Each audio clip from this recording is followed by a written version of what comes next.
So, Battle of Stow on the Wold happened today. The last battle of the English Civil War took place on the early morning of March 21st, 1646. This is the last battle. The last battle, this is according to Ellen Castello. March 21st, 1646. I mean, that was a while ago. It's 2023. It's 1600s. That's like 400 years ago or something. The royalist cause was in a desperate situation as King Charles the First King Charles of Fife anxiously waited for the arrival of the promised relief forces from Ireland, Scotland, and France. If the king's commander, Sir Jacob Astley, could fight his way to Oxford, there was a chance that they may be able to hold out until the foreign reinforcements arrived. That's a spicy meatball. Now that's a spicy meatball. A spicy meatball. An experienced soldier, Astley, had gathered the remnants from the royalist garrisons left in the west, now marched his 3,000 strong force along the banks of the River Avon towards Oxford. The river Avon, the River Thames, the Rio Grande River, no, the River Rio Grande. The River Big, yes, not the River Big River, Rio Grande River, no, River Rio Grande, the River Rio Grande. The River Big. River Big. River Big. Fighting his way blocked by a slightly smaller parliamentarian army, Astley had no other option than to position his troops atop a hill to the northwest of Stow on the Wold. The battle started with the Roundhead forces charging up the hill to meet the royalist ranks. What the fuck? The parliamentarians, motherfucking Cromwell, the Constitution, the New Model Army, they're going to take the fucking hill.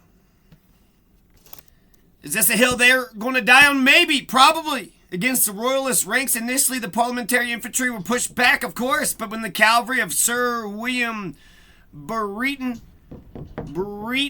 made a decisive attack, the royalist cavalry broke and fled the field. Whoa! We got the hill! Then the royalists fought a running retreat back through the streets of Stow, where Astley finally sat down on the ancient cross monument in the market square and declared, "You've done your work, boys, and may you go play." With Astley's defeat, Charles realized that the end was in sight, surrendered soon afterwards to the Scottish army in new work. May 1646. So Charles of Fife was like, oh shit, did you see how they fucking fought on the Stow on the Wall? Them sons of bitches, it seemed like they just didn't give a shit at all. Fucking, we had the hill, but they just came up over the hill. It was like motherfucking D-Day shit, you know? Yeah, it looks like you're fortified. Looks like you got a lot of barbed wire and a lot of steel gates and shit. You got a nice little fortress there. It'd be a shame if somebody breached your fortress. It sure would be a shame if somebody breached that fortress. What does Wikipedia say about all this shit? This is in the first English Civil War, so you're gonna have another one and then another one. Fucking like 15 goddamn English Civil War. Some people say we're still fighting an English Civil War. Ultimately, the English Civil War was good for the English people, good for the island of England, good for the Anglo-Saxons, good for America. We got three branches of government. It was the parliamentarians said, hey, we get a fucking say-so too. And the king is like, no, I have all the authority to do everything and you have no authority to do nothing. But that's not right. That's not. We were elected. The parliament, we're like the representative body of the fucking people. You can't really do shit that we don't consent to, that we don't agree to. How are you going to... 1646. What a great year. We're kicking Charles's ass. He fucking surrendered. He's going to go to the Scottish army. It looks like we're going to win. We won the American Civil War, and the good people won the American Civil War, and the good people also won the English Civil War. Let's see here. Lord Astley left Oxford December 22nd, 1645. Worcester, Sauce, Ludlow, William Vaughan,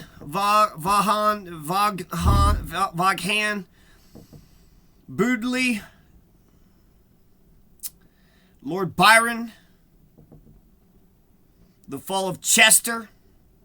Chester surrendered February 5th, 1646. This is a serious blow to the royalist cause. It set free a large force who would now operate upon the other royalist garrisons. Astley, finding that it was useless to look towards Chester, set to work to collect men to go to the relief of the king at Oxford. See Siege of Oxford, 1646, but he was too late. And the Cotswolds, barring his way, Sir Thomas Morgan, the governor of the Gloucester garrison, with a formidable force on his right flank, was John Birch, the governor of Hereford, with a force more than equal to any that Astley could bring into the field, while his rear, pushing him onwards towards Morgan and Birch, was Sir William Brereton, his army now available to act. Okay. Carter Minster, Ashley's first move, the battle. Ashley had outmaneuvered him, made a series of attacks. Morgan, harassed and delaying the march, gave time. Birch came up in front. Brereton to advance in the rear. Ashley, pushing on, reached Doniton, a village in Gloucester, Shire, with 2 miles from Stow in the Wold. Astley chose a low hill just to the west of Donnington to make his last stand. Brereton, having now come up, Morgan attacked the wearied royalist in the dark 2 hours before dawn on March 21st. Birch in front, Morgan in the rear, tried to surround the royalist. Morgan charged Astley's rear with 200 firelocks, 400 horse. He was repulsed twice. The royalists fought a running retreat into the streets of Stow. In spite of all the royalist efforts, the ring gradually tightened round Astley. At last, seeing a possible way of escape, some of the royalists broke and fled. Through their broken ranks, Birch's horse rode in. There is nothing then left to do but to surrender. With the surrender, the last royalist field army ceased to exist. Charles of Fife had no more motherfucking armies. That was it. Lord Astley, Sir Charles Lucas, Colonel Corbett, Colonel Gerard, Colonel Molesworth, Lieutenant Colonel Boughton, Major Billingsley were among the prisoners. Of the 3,000 men Astley had with him, Morgan returned 1,600 prisoners. Many were killed, more were wounded, the rest dispersed. Those who had broken through were probably the worst off. They were overtaken, cut down, killed by Fleetwood's dragoons. All the royalist arms and ammunition were taken. The rout was complete. Astley's force, which he had collected with so much care and maneuvered with so much skill, was destroyed. Astley fully recognized this. Worn out by his marches, his maneuvers, and his fight, he sat down on a drum, addressing Morgan's men, said, "You've done your work, boys. You may go and play unless you fall out amongst yourselves." This was a fitting epitaph to the last major battle of the First Civil War, from the man who's often quoted for his soldiers' prayer at the first major battle. So ended the last royalist field army, because, as Clarendon wrote in his history, there remained from that time no possibility for Charles of Fife to draw any other troops into the field. Charles of Fife had fought from August 1642 to March 1646. All the while Thomas Hobbes fled to Paris. He was like, fuck this shit, I'm out of here. And even though he loved his king, he loved Charles, and he's going to bring in the second restoration, Charles II, fucking Hobbes. He believed in natural law, because the king can't go kicking people in the genitals. They can't just kick you in the fucking junk. A king can't just kick you in the dick for no fucking reason. He believed in natural law. You have a right to defend yourself. You have a right to have a social contract between the government and the people. Come on now. There remained from that time no possibility for the king to draw any other troops into the field. Charles had fought about 3.5 years, with the result that the Parliament had only to reduce the few strongholds that still held out for him. When this was done, Parliament's military victory was completed.